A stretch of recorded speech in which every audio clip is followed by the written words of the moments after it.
Hello and welcome again to Stocks Advisor. Today we will talk about Skillz Incorporated, trading name SKLZ, traded at New York Stock Exchange.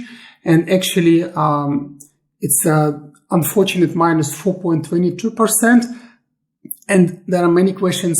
What are we going to see here? How are we going to trade? Also, after hours, we see we have quite strong volatility on negative level, minus 4 now, it's minus 323 as we speak. And for a company with multi-billion market capitalization, actually, it's a very strong volatility overall. If you look in entire history of recordings of the ticker price, you see it's from the level of 10 all the way to 45, and now we are back to 1361. It's a lot, huge volatilities, of course, a lot of losses, but also a lot of profitability here. So, of course, it's very interesting instrument to trade with. You just need to know what's happening and how you can trade. So let's do quick analysis to understand what is happening overall and how we can trade here. So, of course, from you see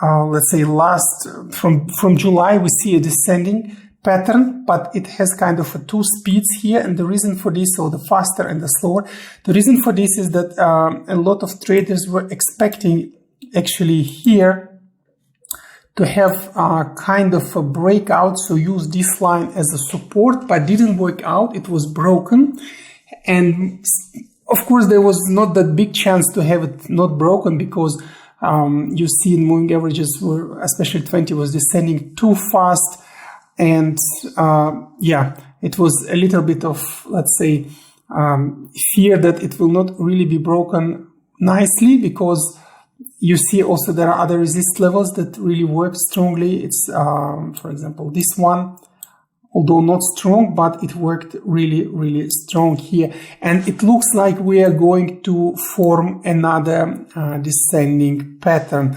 But we have a lot of very strong support levels. And what is important, we are very close to the very beginning price trade. So it's psychologically money-based and all-based we are approaching very strong support levels. So any moment, a very nice volatile bounce could take place. Just see what was happening in April, what was happening from May towards mid of June.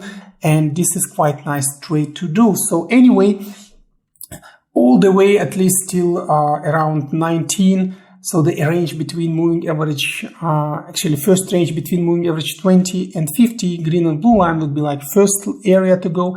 Second area to go will be all the way till moving average 200. So this will be really like a second level price target. But anyway, at the moment we are descending, and this descent might still take place until moving average.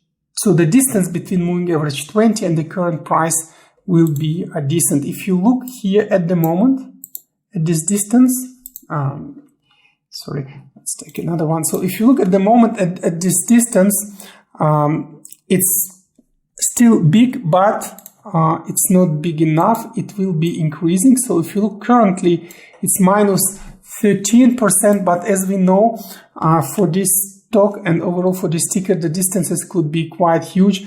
Previous time we had the bounce back was about 30% distance.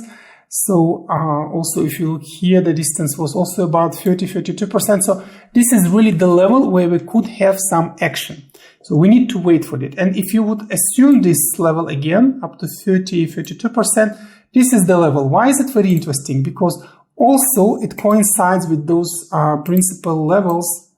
Here you see clearly, you see this is the area where it really could take place. But still, we don't need to be going that low. Maybe there is also another level here that might be also playing as a nice support. And this is mainly formed here. Sorry for this magnification, but we really need to look at the back time in the previous year. So these are those two levels. So these would be indeed those two levels where we can buy through and wait for rebounds. Rebounds could be really nice, as I said. So the profit-taking call out would be now quite huge, from 15 to 20%. This is really rare, but also you need to be, let's say, very calm and being able to follow the strategy, because the volatilities here are indeed huge. So you need to be really calm and knowing what you do.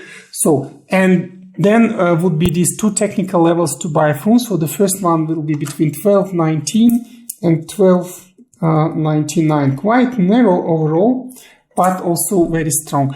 And then this line, still let's name it because it's very important. Let's call it R1, will be always kind of a resist line and the price target if the breakout take place. And also the further it goes, then the better, the nicer profitability will be, because you see first it is in the area between moving average 20 and 50. As we said, this would be the first area to go. If we decline further and then this line will go higher, it means that it might even on the rebounds could reach very high. So we are talking about even possibly more than 20% profit, but I would not go there. Take it in time once you can. So therefore, the first call out, first level to buy through, the first technical expectation will be between 12.19 and 12.95.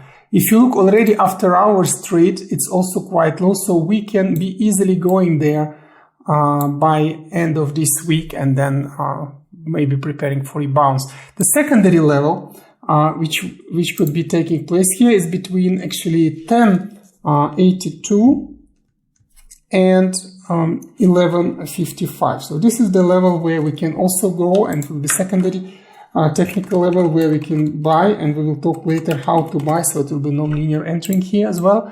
So this would be secondary level. And then at any moment rebounds can take place. Of course, we always talk about third level, but we don't expect it. What does it mean? It means that since we don't do stop loss, we don't discuss this, but we don't want to lose money as well if the price declines. So we want to buy at the lower levels, and that's why two first levels are technical. But what if bad news happens, or negative catalyst, because it's not only news. A negative catalyst you can never, let's say, expect. You can never anticipate when it happens and why, but if it happens, you want to be at least secured and be able to mitigate this effect. So in order to do this, we keep it so-called risk mitigation money due to negative catalyst. And this is usually the level, the very principal level below which the price cannot go, just almost principally. And in this case, it will be formed by the price action in June previous year. It would be here. Quite narrow, so let's write it, let's draw it here. It will be between 10.6 at the top and actually on 9.69 at the bottom. Again, it's not the level we go, it's not the level we at all expect to go. Let's pull this a bit higher. This is just the level where we keep funds to buy through if the price goes there. And again, because we don't do stop loss, but we still want to exit with the profit, this is why we discuss those levels. So let me write here the call out. It will be 9.69 and 10.06. So this is the third one, so-called risk mitigation. Quite narrow, but we will put it here. So these are three levels. Now you have these three levels. Still, the last question is how to buy, because it's a very classical again. Although a lot of volatilities in that sense for this big market cap company is quite rare, but it is what it is. The way we trade would be still classical. So it's a 5 portions play. For those who are not first at our channel, you know what it means. It means that the money you'd like to play here, you can split in 5 portions. Then you can buy with 1 portion the first level. You can buy with 2 portions through the second level. And if the price declines due to negative catalyst, the third level, you can buy with remaining 2 portions. And at the rebounds, once you be able to take 15 to 20%, take it, don't hesitate, take it immediately. You can ask myself, are we always doing these 5 portions? Well, not. We always look at the situation. Sometimes if there are more risks, we go a bit more portions, like 6. If it's a bit less risky, we could go to 4 portions. But usually it's 5 is the most, let's say, reasonable way, but sometimes we adjust it depending on the situation. So this is the way at the moment to trade with Skillz. Unfortunate move, of course, from 45 to those levels, but also creates a lot of opportunity if you know what you do and you know how to trade. So if you like this way of trading where we don't talk about stop loss, we don't want to take any loss, and we approach the trade in such a way that you exit with a profit or with a draw in the worst case scenario just by spending a little bit more time, then don't forget to subscribe to our channel, press the bell button. This way you will not miss our new videos and new interesting discussions for US-based stocks. With this being said, good luck with Skillz Incorporated, and see you at another episode of Stocks Advisor channel.